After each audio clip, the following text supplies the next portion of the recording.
Welcome back mga sir. Ngayon ay mayroon po tayong bagong automatic washing machine. Ang brand po nito is TCL.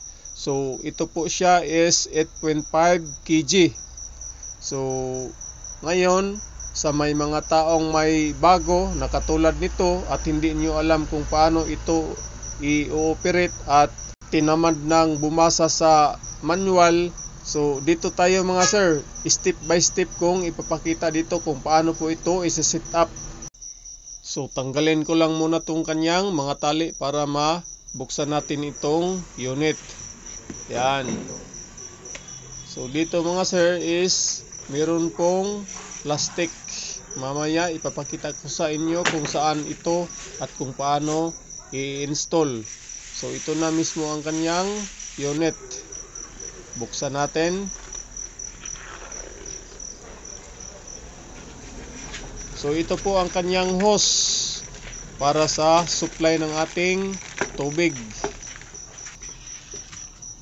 Tapos ang kanyang user's manual, meron po siyang clamp at isang tornilyo. Tapos ito ang kanyang flexible hose para sa drain. Yan.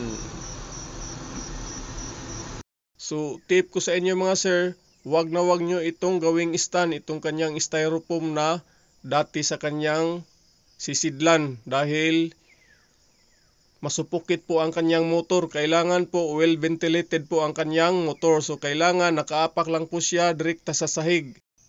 At ito po ang purpose sa plastic na to. Yan, ilagay natin siya sa bottom parts ng unit. Yan, kung nakita natin, wala siyang takip dito sa ilalim. So ang kanyang motor po ay makikita. So itong kanyang plastic screen ay dyan natin ilalagay para hindi mapasukan ng mga mababait or kung ano-anong mga dumi sa loob. So yan, kailangan talaga itong motor na ito mga sir is well ventilated para pag mag-iinit siya, sisingaw lang po. So meron siyang butas dito, dyan tayo maglalagay ng screw. Itong screw na to nakalakip dito sa manual, yan po ang purpose niyan. So tornilyo lang natin siya para hindi siya kusang nakakalas.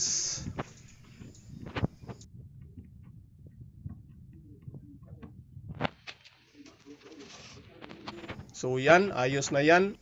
Ngayon dito naman tayo sa kanyang hose para sa kanyang water supply. So dito lang yan sa kanyang likod. Tapat nyo lang sa kanyang lagayan. Tapos higpitan. Meron na yang kasamang gasket. So once na mahigpitan nyo yan, hindi na yan maglilik. Same lang rin dito sa kanyang dulo. So bili na lang kayo ng quick release adapter na doon nyo ilalagay sa inyong gripo. Tapos kunik lang dyan. So ayos na. Ngayon dito naman tayo sa kanyang drain hose. Gamitin lang natin tong kanyang ring or panghigpit para hindi siya kumakalas. Yan, lagay lang dyan ang kanyang clip. Tapos ang dulo siyempre doon sa tapunan ng mga tubig na pinaglabhan. Tapos gamit lang tayo ng universal adapter. Ito saksak lang natin. So goods to go na yan mga sir. Dito meron na tayong labahan at ang lahat na needed connection natin, drain hose, water supply at sa ating power supply is okay na. So ngayon buksan natin ang kanyang water supply dahil siya na po ang kusang mag-adjust sa tubig. So buksan natin at ilagay ang ating mga labahan. So tansyahin nyo lang mga sir, since ang unit na ito is 8.5 kg, so kailangan hindi po lalampas sa 8.5 kilos ang labahan na iloload nyo dito para hindi po ma-stress ang kanyang motor. So dito ang kanyang soap drawer. Dito tayo maglagay ng sabon at saka dito sa kabila is fabric conditioner or Downy. So dito din lang tayo maglagay ng Downy. So sara lang natin.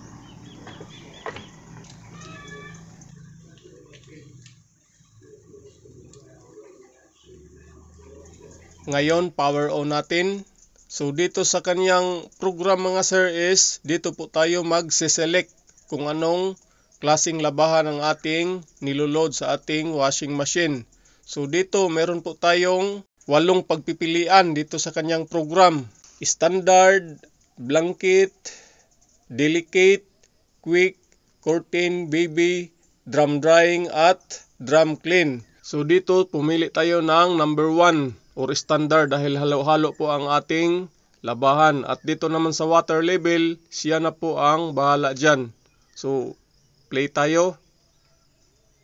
Yan, kung nakita nyo, umiikot ng konti ang kanyang drum.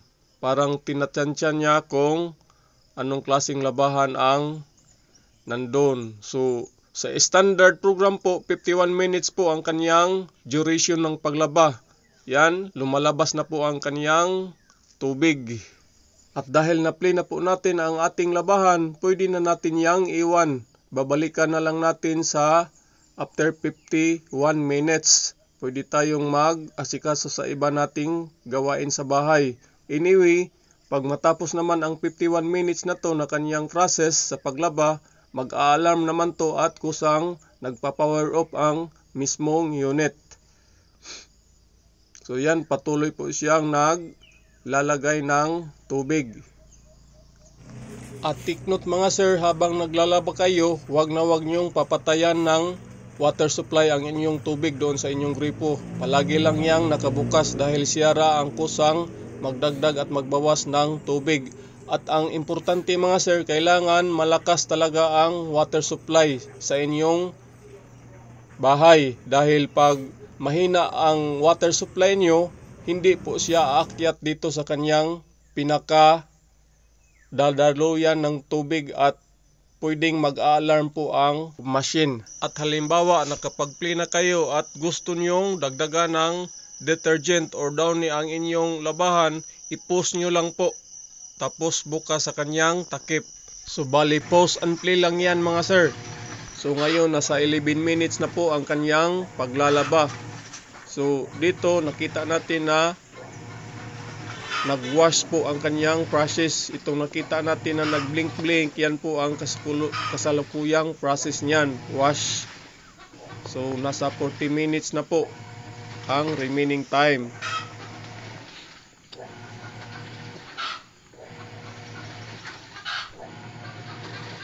So ngayon nagbanlaw na po siya or nag-rinse dahil may lumalabas na tubig mula sa kanyang drain. So naka 35 minutes na po tayo.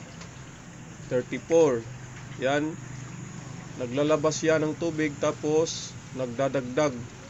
Dito sa kanyang process is rinse po. Yan, nagblink-blink po ang word na rinse. Kaya so monitor natin kung hanggang kailan niya paulit-ulit banlawan ang mga labahan na to.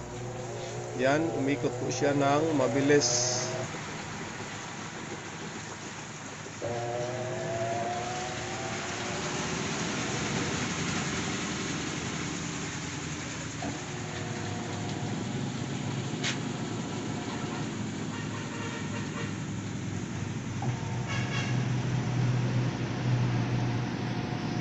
Remaining time 33 minutes. So patuloy pa rin siyang nagbabanlaw. Yan, nag-blink-blink pa rin ang kanyang rinse at malakas ang kanyang ikot.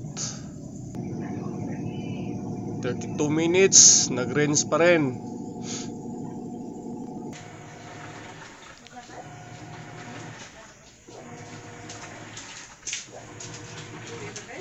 25 minutes.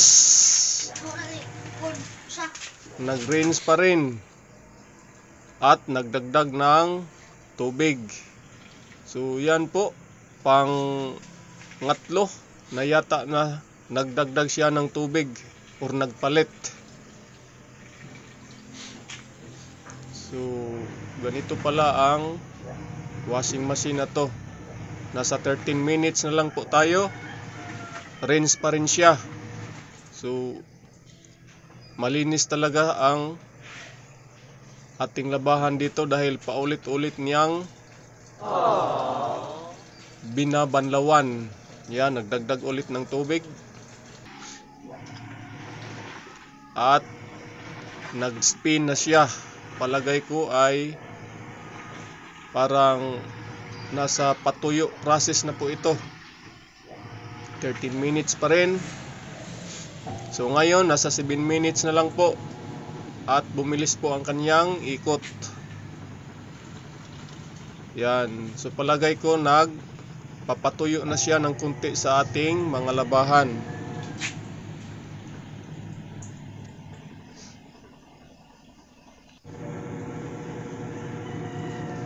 Nasa 2 minutes. So ang kanyang process ngayon is spin. So pinapatuyo niya ng bahagya na lang ang ating mga labahan. So monitor lang natin kung kusa ba siyang mag-a-alarm at mag-switch off ang unit na to sa tuwing matapos na ang kanyang 51 minutes na process sa standard na labahan. Nasa 1 minute na lang po.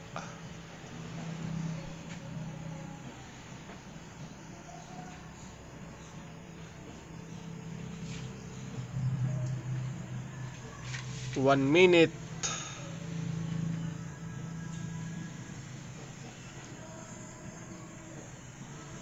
So palagay ko malapit na tong matapos.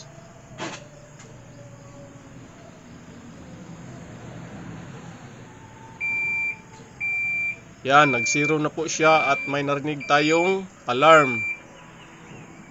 So tapos na ang ating labahan at napatay na po siya or nag-switch off ang kanyang power.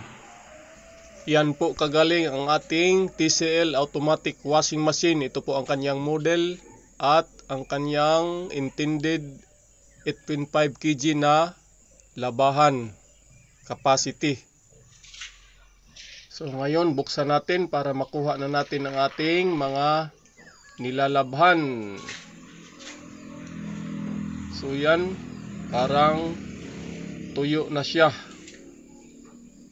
So nakuha niya lahat ng libag ng ating mga damit. So sa tansya ko, nasa 80% siya na tuyo. So kunting sampay na lang nito, bilad ng araw, ayos na. Pwede na nating makuha at maplansa ang ating mga damit.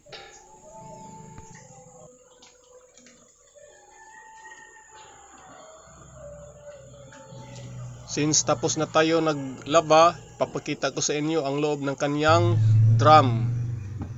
Yan, ang kanyang parang gawa sa stainless or manipis na metal. Tapos ito ang kanyang spin motor, gawa lang sa plastic. Yan. So okay naman ang kanyang loob, kanyang mga dingding. Tapos ito po ang kanyang pag-iipunan ng mga powder mula sa sabon. So ipapakita ko rin sa inyo kung paano ito lilinisin at paano ito bubuksan. Yan, may deposit box to para sa mga naiwang powder sa mga detergent na ating ginagamit. So ito po yun, dito yan naiipon, parang may bulsa siya dito. Yan, ito ang mga naipon na powder mula sa ating sabon. So yan ang tatanggalin. Labhan lang at ibalik dyan ulit. Sa pagbalik naman, tapat nyo lang ang dalawang paa niya doon sa butas, tapos patayo, lapat at tulak. Pag may pumipitik, yan na yan. So dito naman sa gripo, since quick release po ang kanyang hose, so bubunutin lang natin yan, ayos na. Pati itong kanyang drain hose, lagay lang natin dito sa kanyang sabitanan, ganyan. So okay na po mga sir, hanggang dito na lang. This has been your 59 TV. Salamat.